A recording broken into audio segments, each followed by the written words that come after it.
All right. As Bouzid introduced, my name's George Connor. I'm Deputy Transportation Director for Alabama DOT over operations. I chair the Maintenance Committee, the AASHTO Committee on Maintenance, known worldwide as the MAC, and I also have the privilege and responsibility of chairing the oversight panel for TSP2, which is a large part of this meeting and the work that goes on all during the year. I want to get an idea of who's here.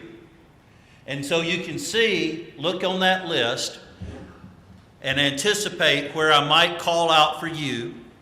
But just by show of hands, when an arrow points to the right category that you're a part of, raise your hand and we'll get an idea. How many folks here represent a state DOT? At a preponderance, thank you. How many people here represent an owner at a county level? Good number. Same question, but at a municipal level. Thank you. How about an authority, right? Like a thruway? Theoretically, such people exist. No, I'm kidding. And what about federal? Like direct federal? Anybody here that has the direct responsibility for federal infrastructure? All right, federal highway, we know one. Anybody here from academia? Thank y'all.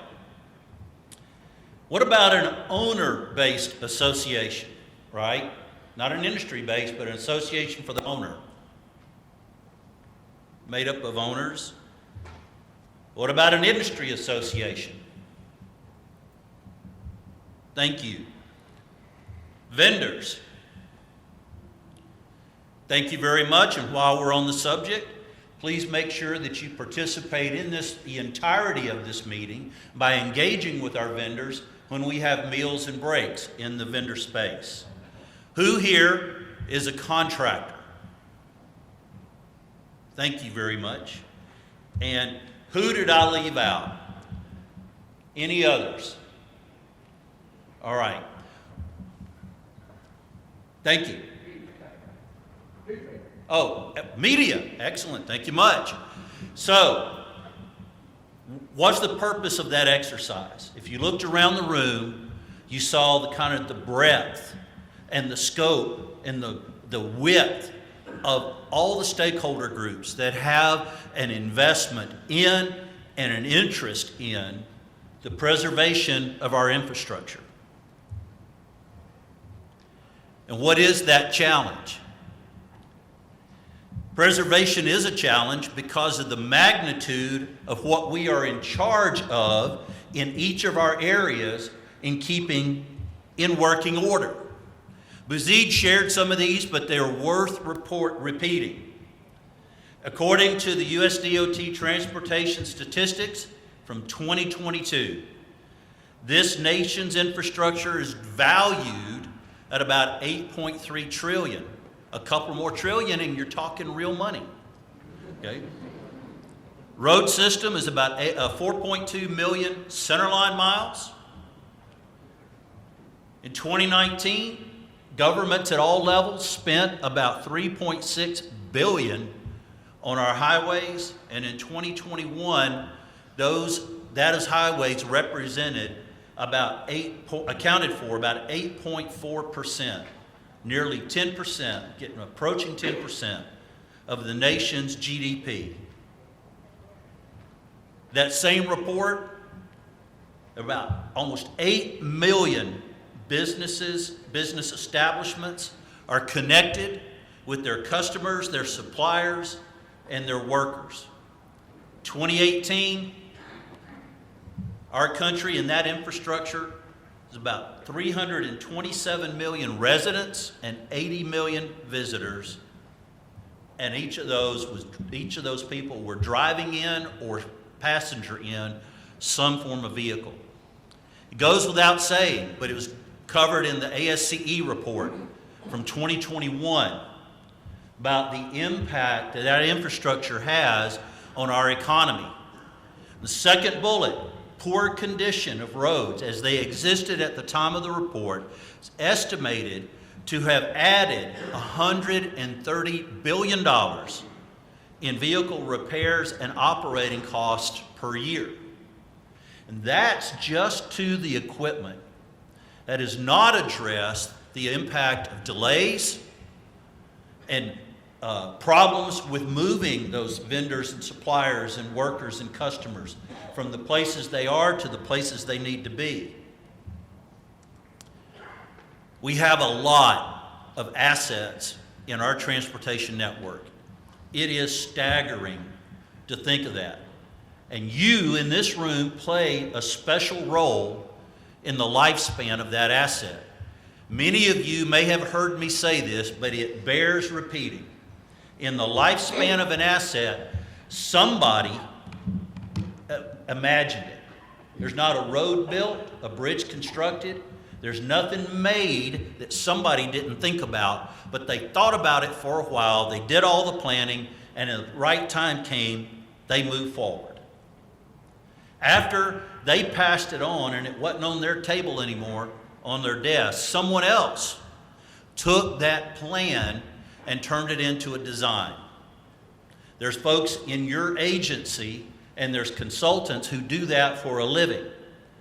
And it can take a long time to do. It's not an easy job. But they get to a point where their design is complete and they take it off their desk and they move it on to somebody else. And that somebody else is a group of people who have the responsibility to build it, to construct it.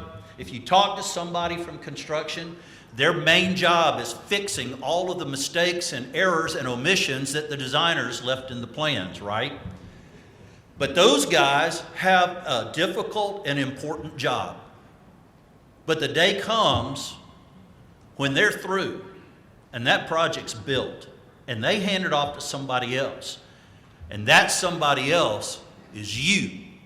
It's the people in this room who are responsible for maintaining that asset, not until they can hand it off to somebody else, but for the entirety of its life. And because of the work that you do in taking care of that asset, it is safe to say, it is rare, it's almost 100% true that every one of those assets exists and continues on past its intended lifespan. So you take it for its life and then some, and there's nobody else to give it to. Who are you in this preservation community? We got an idea of who was in this room, but I want to talk about the actual stakeholders. All the stakeholders have certain things in common. There is a variety of groups of people, and each one has different backgrounds, different responsibilities, and I might even add different interests. But they all share, we all share, common interest and a common objective to preserve our transportation infrastructure, to keep it functional and extend its life, and in many cases make it work better than maybe even it did when it was new. Those stakeholder groups, I've divided them into 4 categories. There are researchers and academics. There are people in this room and around the world that are focused on new processes and materials, and they're always looking towards change. Change that improves a practice, a material, some kind of procedure. There are manufacturers and vendors who are focused on selling a particular material, a product, or a process that supports those goals. And there are contractors. There are people in firms with special expertise in certain things that they can perform, and they're part of our stakeholder group. And the 4th group is the owner.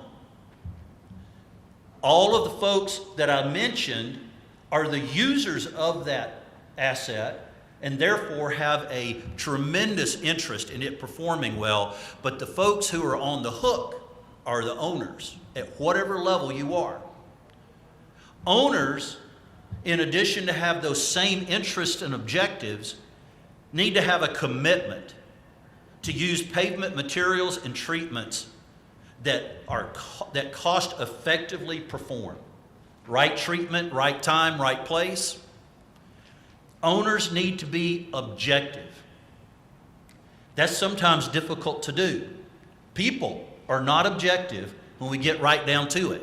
We have our preferences, but when it comes to managing a pavement preservation program, objectivity is important.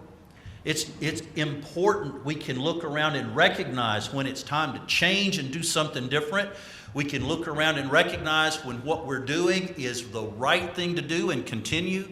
It's also important to understand when preservation may have reached its limit and it's time to do something deeper, right? Preservation is like preventative maintenance on your car. Oil changes are critical for the life of that vehicle. But if you only ever change the oil, that car's not going to last as long as it needs to. And then owners need to be outcome focused. What matters to me in managing the transportation infrastructure in the state of Alabama is the outcome. What the commissioner from Indiana showed up here was outcomes based on the programs that they put in place and the improvements that have been made on their bridges and roadways. That's outcome focused. And then we need to be constantly reevaluating, assessing, and making course adjustments. The best laid plans are always subject to change for reasons that are not under our control. And one of the things that often discourages entities, organizations that want to get into a pavement preservation program is they make a great plan, invest themselves in it deeply, and then it doesn't play out. Resources are not available that they counted on.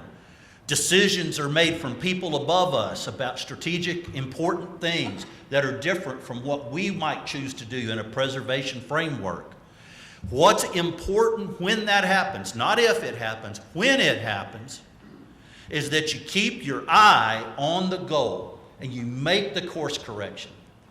It is not as important where you are or where you got knocked off track as much as it is wherever you end up, you put your eye back on where you want to be and you start moving in that new direction to reach the same goal. Preservation, goes without saying, is exceedingly important and is becoming more so every day. No matter what level of transportation funding that you have in the organization that you're a part of, it is safe to say, it would be universally true that you do not have enough funding to handle all of your needs. No matter how well funded or poorly funded you are, you do not have enough to handle all of your needs. So preservation is prioritizing our actions that protect that infrastructure investment, and it's ensuring those assets function as both they are intended and as they are needed. And why do I make that distinction?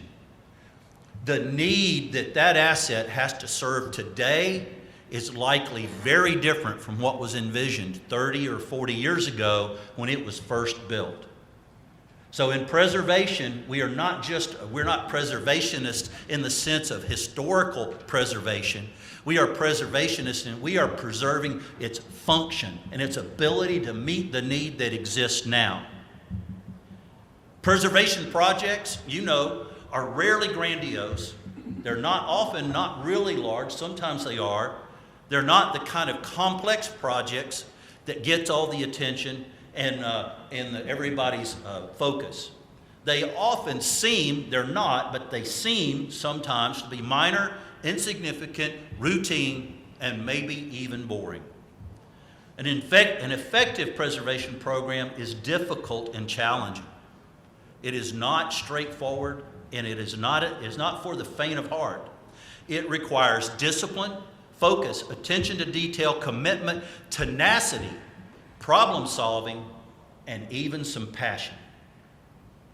Both NCPP and AASHTO TSP2 exists to serve the needs of state and local agencies that are charged with doing the stuff I just covered.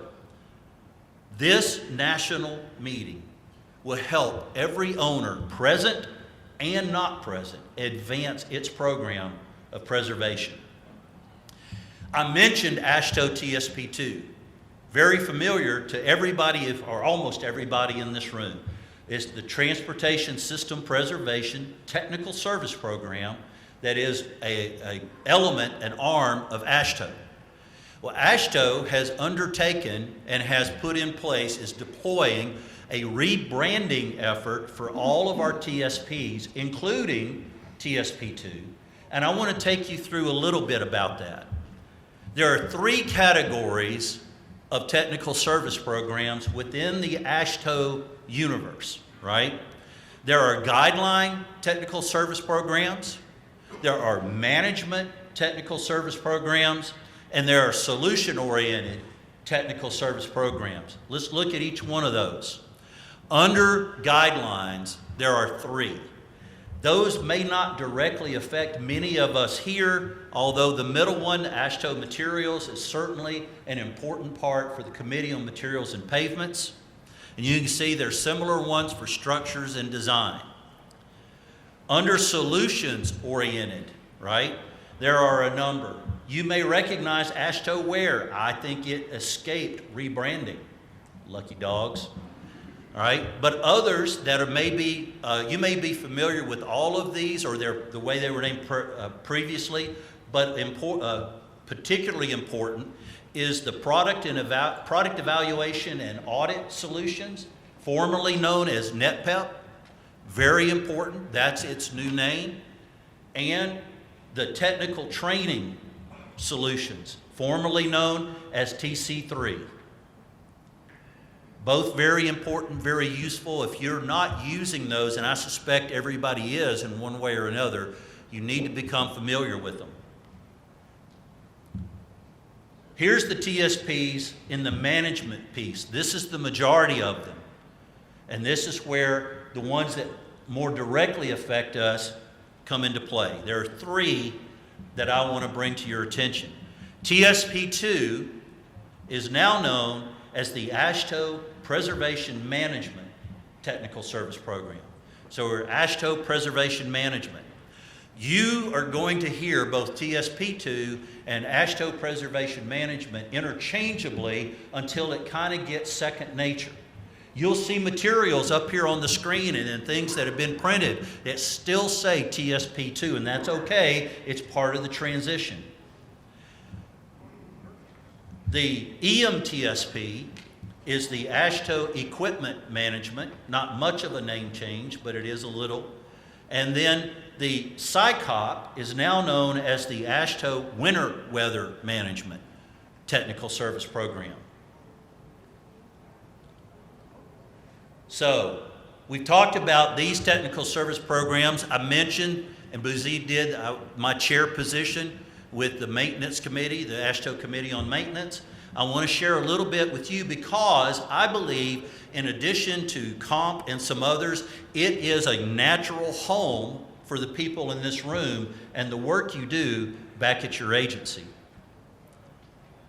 We are known as the MAC because that's a way cooler name than COMP. And we're the coolest committee, so therefore we deserve that kind of name. I want to share with you who is in our leadership roles, the people that make this happen. The chair doesn't do anything. The folks below are the ones that do the work. One of our vice chairs is Becky Almaroth from Missouri DOT. The other vice chair is Anita Bush from Nevada. The research coordinator is Kathy Alenius from Wyoming. And our Federal Highway liaison is Brian Hogue. This committee, in my opinion, and I want to convince you of this, is the home to the folks who did asset management and preservation before they were named. These were the folks that took care of stuff and tracked it and kept it up Maybe not formally, maybe not with all the tools that are in place now. Asset management's a big thing in performance measures. And in our world and in the AASHTO community, there's groups that deal with that in particular, and I'm glad of it. But do not forget, it started in maintenance with the people that are in this room. In the maintenance committee, we have 5 technical working groups, one of which in particular, more than one, apply directly to this meeting and the work you do. Our bridge technical working group is chaired by Andy Doyle from Georgia DOT. Our equipment technical working group is chaired by Tim Cunningham from Kansas. Maintenance operations is chaired by Brad Darr from North Dakota. Our pavement technical working group is chaired by Heath Patterson from Mississippi. Heath is here. And our roadway and roadsides is chaired by Erne Robinson from Georgia DOT, and she is also here in the meeting with us, right over there. There are, of all those TSPs that I listed, 3 of them belong to the maintenance committee. The maintenance committee is the parent committee of the preservation management, used to be TSP2, winter weather management, used to be SICOP, and equipment management, which used to be equipment management.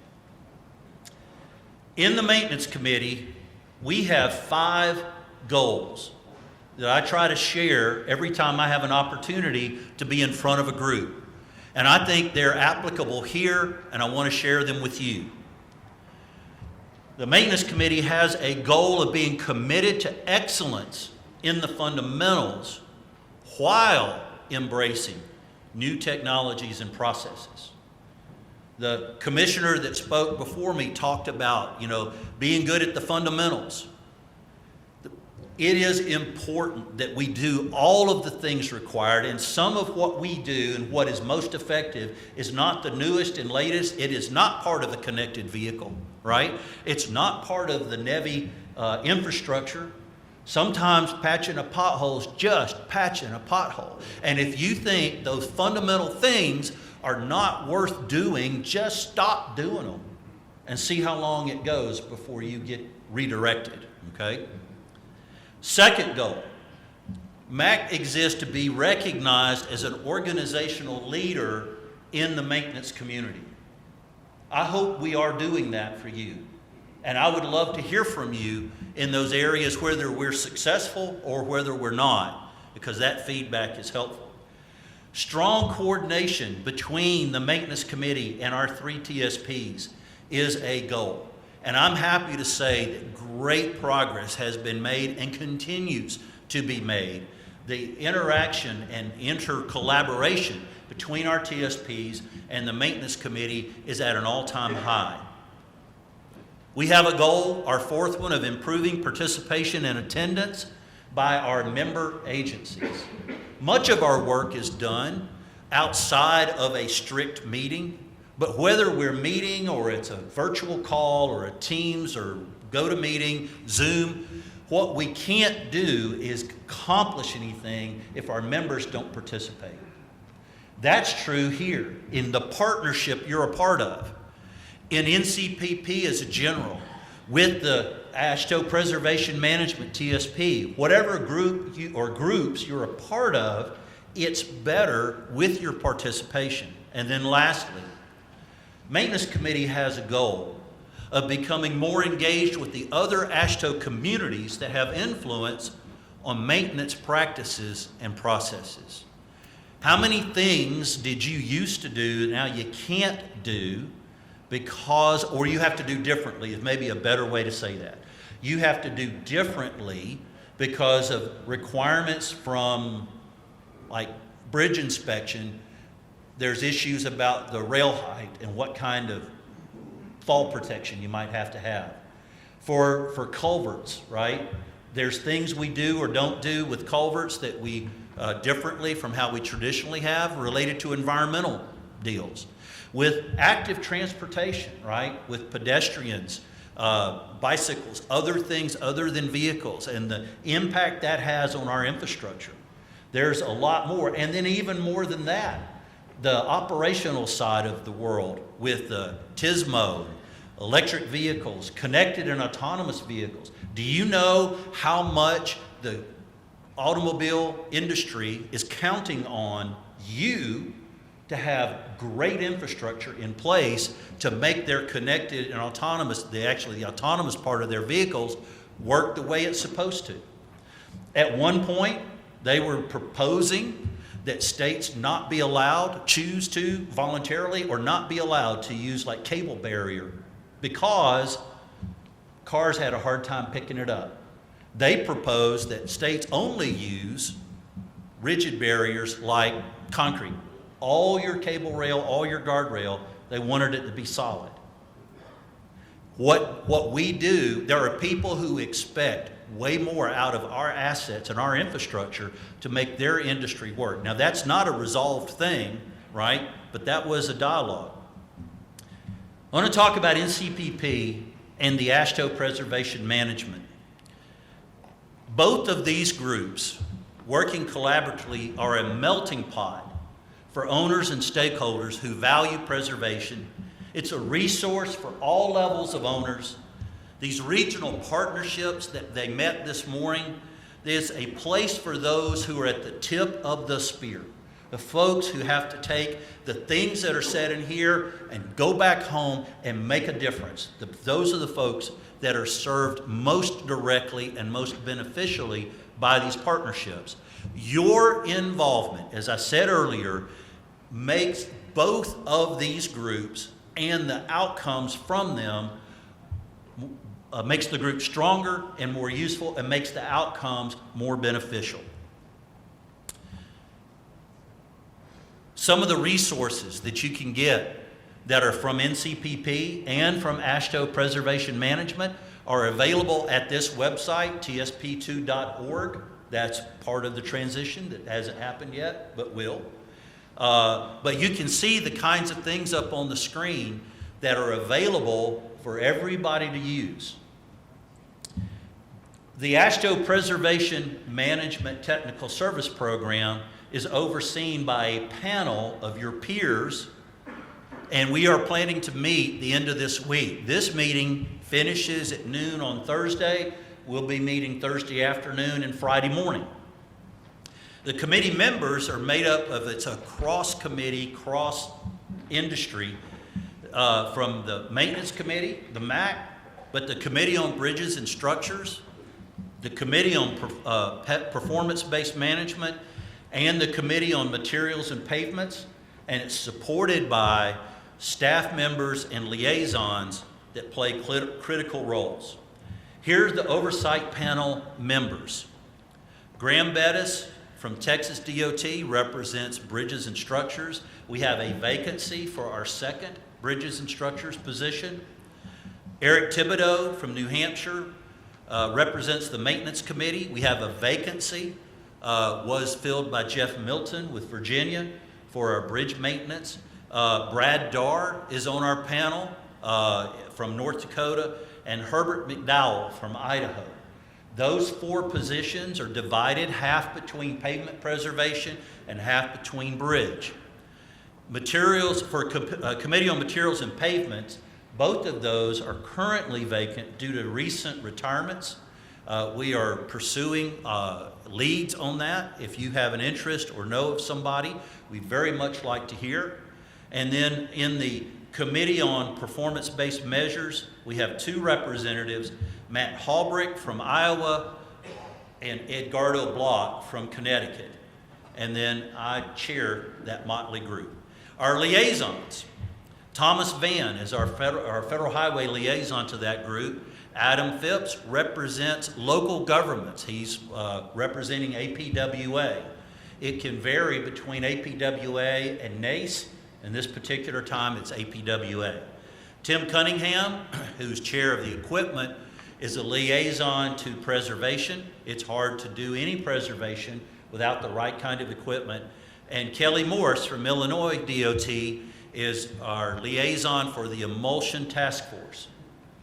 Bouzid Choubain, who is up here in front of you, is the executive director for NCPP, and then his staff does phenomenal work In particular, I want to call out for Patty Hahn. Everybody here probably knows her, but not a single person that's on that staff does not deserve our recognition and thanks for what they do. And then Glenn Page is our AASHTO liaison. I want to give a special acknowledgement. I was just talking about the Emulsion Task Force, right? We have done, the Emulsion Task Force, under the resources provided by TSP2, has done tremendous work. And Kelly is leading that group now, but Colin Franco has moved off. But so much was advanced under his leadership. I wanted to give him a special recognition. If you would, he's not here to hear it, but let's give him thank you.